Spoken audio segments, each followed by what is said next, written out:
we are talking about standards. So whenever we are talking about standards, standards are a set of rules, right? So from rules to result. So a little bit about the agenda of today's manual. What is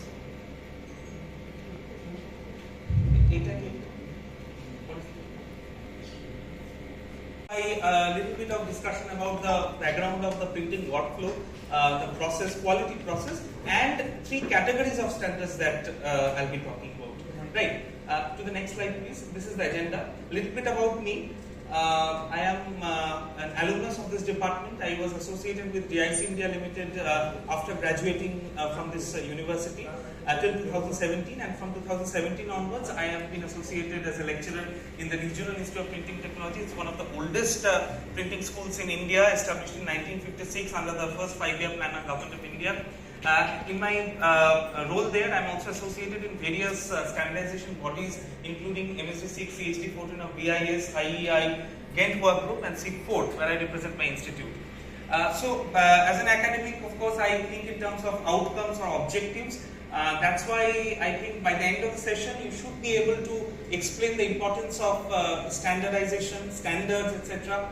Identify the various relative graphic technology standards related to print quality, assess how these conditions, what we call as the parameters for reference print condition, affect print outcomes, and also explain how these process control parameters or these workflows are essential for ensuring quality process. Next slide, please.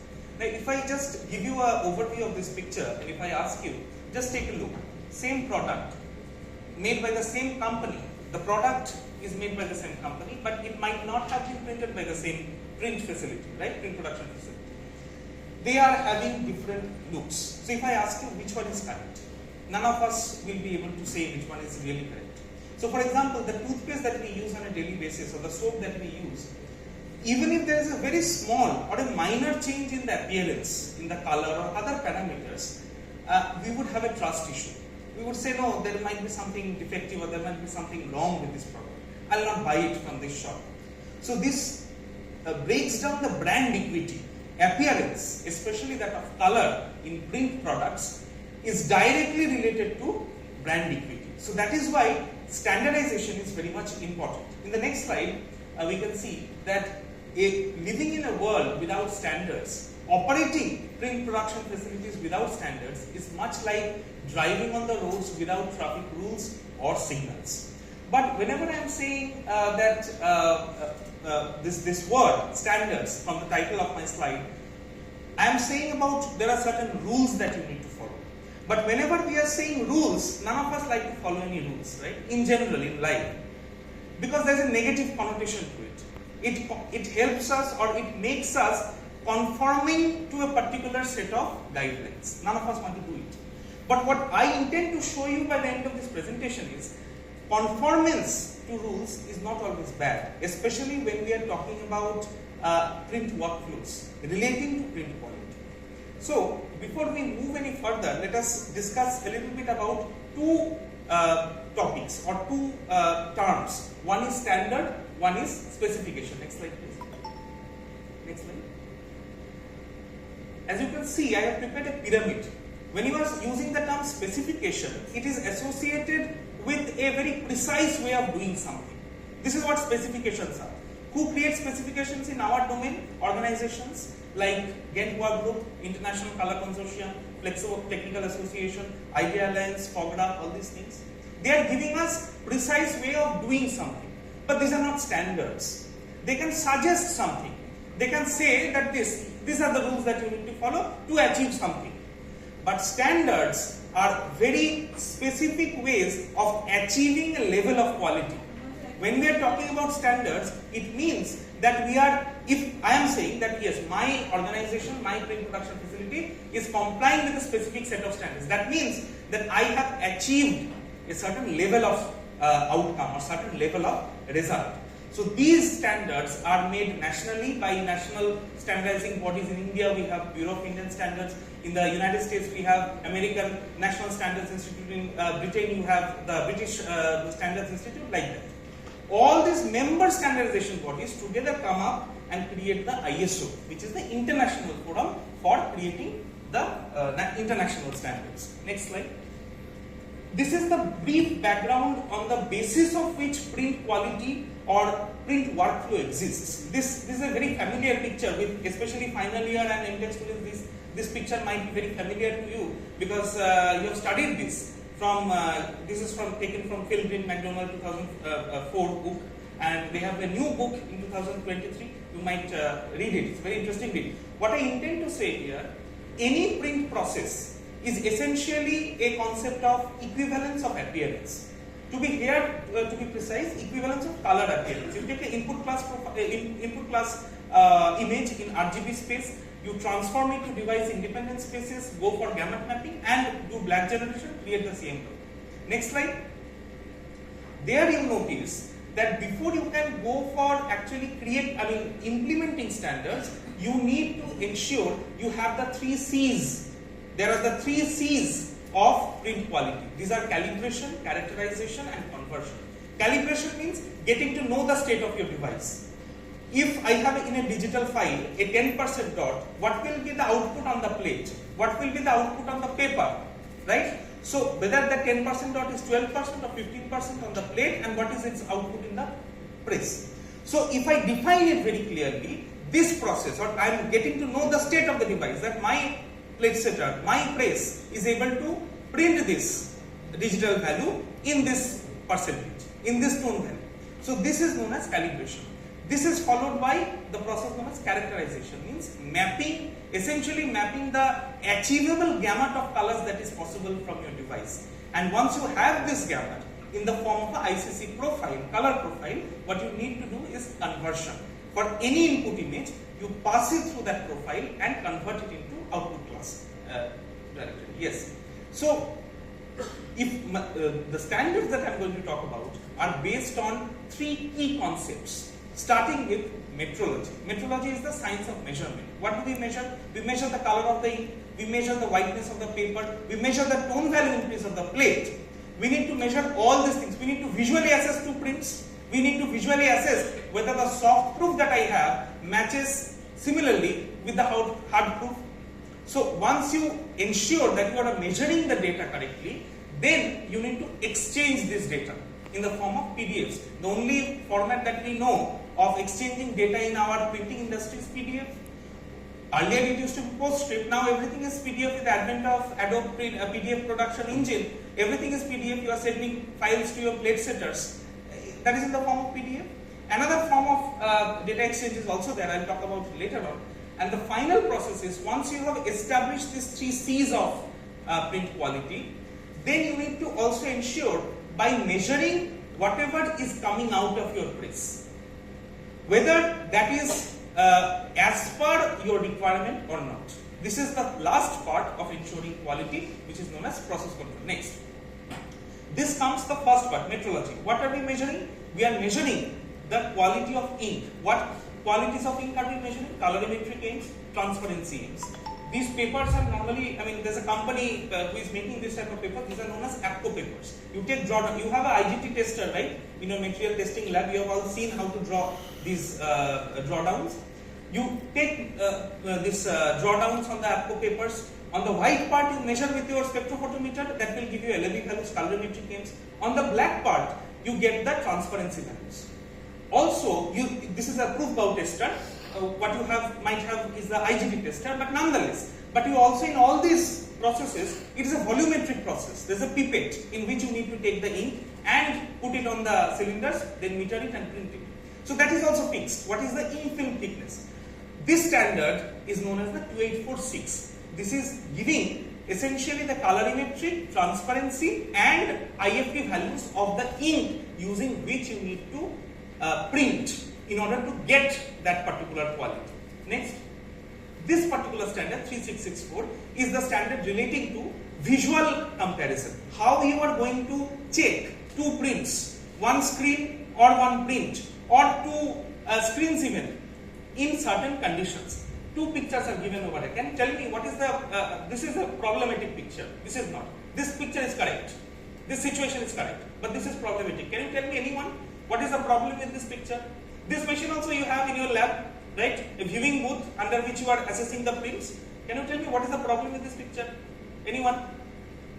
This is beside a window. In window, ambient light is coming. It is most likely to interfere with this visual assessment. Whenever you are measuring, because you need a controlled environment to visually assess it, right? Suppose you are measuring at the same image on the computer monitor and with the print, then you need a specific measurement condition, specific isolated situation where you need to visualize it, so that under that condition it will match or not match. Otherwise, if there is no baseline, there will be no point of measuring, or there will be no point of comparing the two images. So this 3664 is relating to visual assessment, how you are going to assess prints and soft copies. Next. The next slide.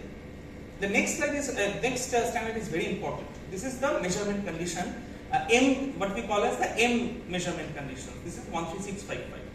You see, in the earlier days when we didn't have D50 as the, you know about D50? D50 is the de facto illuminant used in all process control operations. Earlier we used to have illuminant A. Illuminant A is simulating incandescence. So these are legacy devices. We did not know at that time, what impact UV illuminant or fluorescent material in the ink or paper would have on the measurement. So those devices we are calling as M0 measurement condition. But nowadays, when the paper, take a look at this paper, this whiteness, and if you compare this whiteness with a book page or a newspaper, which is more white, this page, copier paper, this is a common observation, copier paper is kind of more whitish than your newspaper or a book. Why? What is the reason? This most likely contains OBS, optical brightening agents, or fluorescent agents. The problem with this kind of paper is, while measuring, these agents will absorb light. If the light source has UV content, it will absorb light in the invisible wavelength range, that is below 400 nanometers. But when reflecting, this is that picture. See, when they are absorbing, this is the absorption spectrum. When they are absorbing, this part is less than 400 nanometers, so no problem. Something which is invisible to my eyes and to the measurement device also, there's no problem. But the problem arises when these materials starts reflecting in the visible spectrum, that is upwards of 400 nanometers in the blue violet region. Now I have a paper or I have an ink which is absorbing in the invisible spectrum, invisible region, but reflecting in the visible spectrum. That will mess up my measurements. So that is why we need to use certain specific conditions which is given in the M1 measurement condition, which has two parts. First part is when I know that both my paper and the ink on which I am printing both has fluorescent materials, and in part 2 when I know only the paper fluoresces. In order to avoid this problem in total, we have another measurement condition known as M2, which is where the illuminant itself does not have any UV radiation. So there is no UV radiation, no question of absorption of UV radiation, hence no problem. And in special cases, in M3, we use this for in case of polarization filter is required. When you learnt about densitometer, you saw there in the schematic diagram, in the densitometer, there is one filter called as polarizing filter. You know what is the purpose of using a polarizing filter? To ensure that the wet and dry ink measurement does not change. So in special cases, so for example, when you are doing varnishing or some form of coating after printing, there you need to ensure that before varnishing and just after printing, when the ink is not yet dry, it is wet. In that situation, you have to use polarizing filter. Otherwise, you will not get the correct measurement. Next slide. In the next part of the presentation, I am going to talk about two specific standards. These are both related to data exchange. As I already told, data exchange is in the format of PDF only. The designer has created some Photoshop file, Illustrator file, InDesign file, what it might be. But you, in the prepress department, someone getting job in a prepress department, under you there are multiple plate setters. What is the input to the plate setter? It is PDF. Earlier it used to be PostScript, but now everything is PDF. Now, in this particular standard, that is 15930 standard, this is essentially telling what can be and what cannot be in a PDF file which you are sending to the plate setter. So for example, earlier when we used to have PDF X1A standard, There we cannot use live transparency. Live transparency means when you are exporting a file, this is a common observation. People working with Adobe software might have noticed. Let's say when you are printing a InDesign file, when you are outputting an InDesign file to a PDF, there will be one option that which PDFX version you want to use. If you select PDFX 1A, then they will ask for one option that do you want to flatten the layers. That means there are some OCCGs there, that means layers, multiple layers create that PDF file or that InDesign file. Whether you need to compress all those layers into a single, this is known as flattening the layers. And whenever you are creating a PDF by doing this, that means you are not allowing transparency. So that is a different story altogether. But ultimately what I mean to say is this standard 15930 is telling you in your PDF, while you are sending it to your plate setter, what you can and what you cannot keep in that PDF file. For example, can you use device space, CMYK spaces? Can you use RGB color spaces? Yes or no? So that checklist, this thing is basically giving. Next. This is a very specific 17970. This is a very specific type of ISO standard. The one thing that I told, the one way of exchanging data in printing industry is PDF. This is the predominant form of exchanging data. The other form which has become very popular nowadays is in the form of CXF file format, that is color exchange format. Okay, so these are tone values, right? These are a tint of the same ink but different tone values. Let's say you are going to communicate this to your customer or to some other pre-press department or press department. How are you going to communicate this? This is done with the help of a file format which is known as .cxf. This standard tells or gives the schema. It's an XML driven. You already know about XML language, right? While studying in this BE course only. This CXF is an XML driven language and format. So this essentially tells you what is the schema of that XML CXF format. Okay. And now let's come to the last part of our this slide here. This is essentially the part of process control.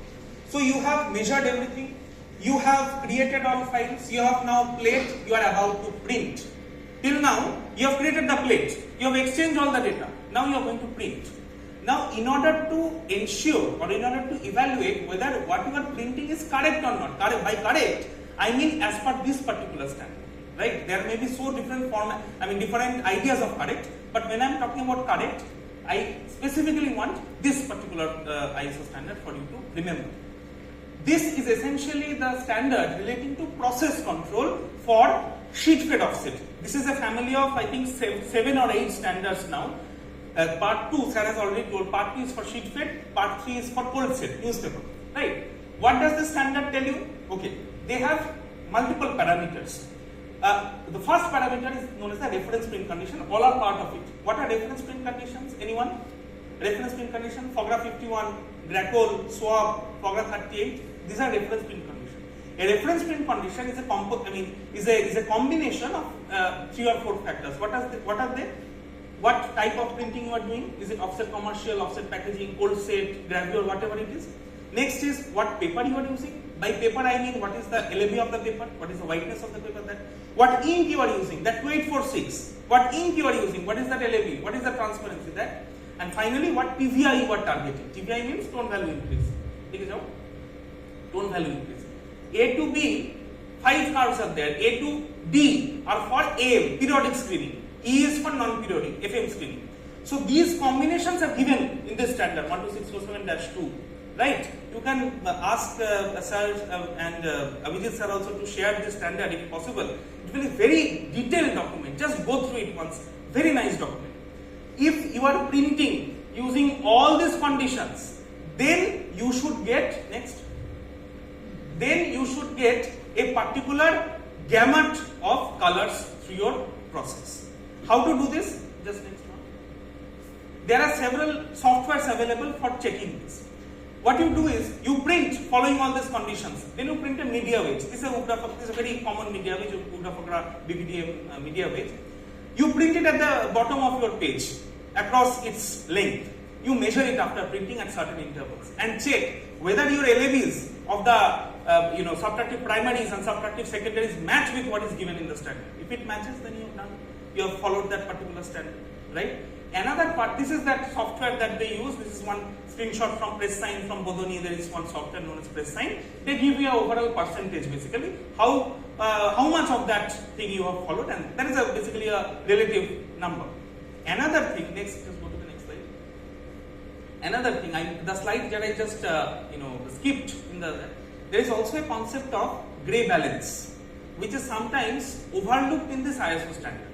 So in this particular ISO standard is, I believe it is very much European driven, because this is all characterization data has been created by Fogra and everything. So the Americans, they came out with the concept of near neutral device calibration. They gave that that's not a standard, that is basically something known as TR15, TR015. That was developed, or that was proposed by CGAT. CGATs, like in India, we have MSD6, we are part of MSD6. In ANSI, that committee is known as CGATs. So CGATs, the Americans came up with this concept of this is not written, but that thing report was actually TR015. So they thought that gray balance is very much essential to be incorporated for process control. Okay. Americans have their own set of reference print conditions. These are Grapple, swap, etc. Just like Europeans do in Fogra and all that, Americans have their own set. But what the Americans differ from the Europeans is that they say that gray balance is more important. That is where G7 also came into the concept. G7 does not replace ICC color management. G7 is not even characterization. G7 is only calibration. There are formats, there are 4 types of G7. Only specific types of G7, that is color space targeted, that is similar to ICC color management. But G7 does not replace ICC color management, right? So therein came the concept of gray balance oriented reference print condition. So this has been revised. Earlier in 2017 it was published. 15339. They, under this publicly accessible standard, they have these 7 what is known as characterized reference print conditions, CRPCs. See, there is written CRPCs. CRPCs are characterized reference print conditions. This means that each same image printed under different reference print condition, maybe it is a digital media, digital printing process, maybe it is a offset commercial, maybe it is a offset packaging purpose. So different processes, different reference print conditions, what its impact has, and what is that characterization data. Characterization data, I hope all of you know that it is essentially the transformation of CMYK data to LAB, that is device dependent to independent. That is the characterization data. So that data is given in this particular standard. And finally, this is the last standard. This is also next one. Yeah, this is another very interesting standard. This is the last standard that I am going to talk about. Many of you already know about the Murray-Davies equation. What is the purpose of using Murray-Davies equation? In a fractional dot area, 1 minus 10 to the power minus dht by n, if you consider n as the Unison n factor, etc. But this Murray-Davies equation is used for calculating this TVI and dot percentage and all of that. But the problem with this Murray-Davies equation only works for process colors, that is CMYK, because densitometers have these filters, inbuilt filters. Earlier it used to be physical filters, now they have virtual filters. This formula basically fails when you talk about spot colors. Spot colors, let's say this is a particular PMS 186 shade of red or something. When you use Murray-Davies equation to calculate the TVI or calculate the tone value of this type of things, this type of process, spot colors, then you will not get the accurate value. So that is why these clever people at ISO, they came up with another formula. This is that formula, which is derived from the tri-stimulus value of the colors. So by plugging the tri-stimulus value in this formula, you can essentially get the tone value of the color. So this essentially solves that problem that where Murray-Davies equation fails, then you use this particular formula. Okay. So finally, the purpose, I have come to the end of the session here. The purpose that I want to, for all of you to remember is that rules are not always bad. When they give you results, when they ensure profitability, then rules are not bad. If you have a certain set of rules that you need to follow, and you design your workflow around it, you are guaranteed to get good results. Last one. So this is, I conclude by saying that what I started with is standards equals conformity. But from this presentation, the only thing that I want you to remember is not only conformity, but standards also give you consistency. Okay, thank you.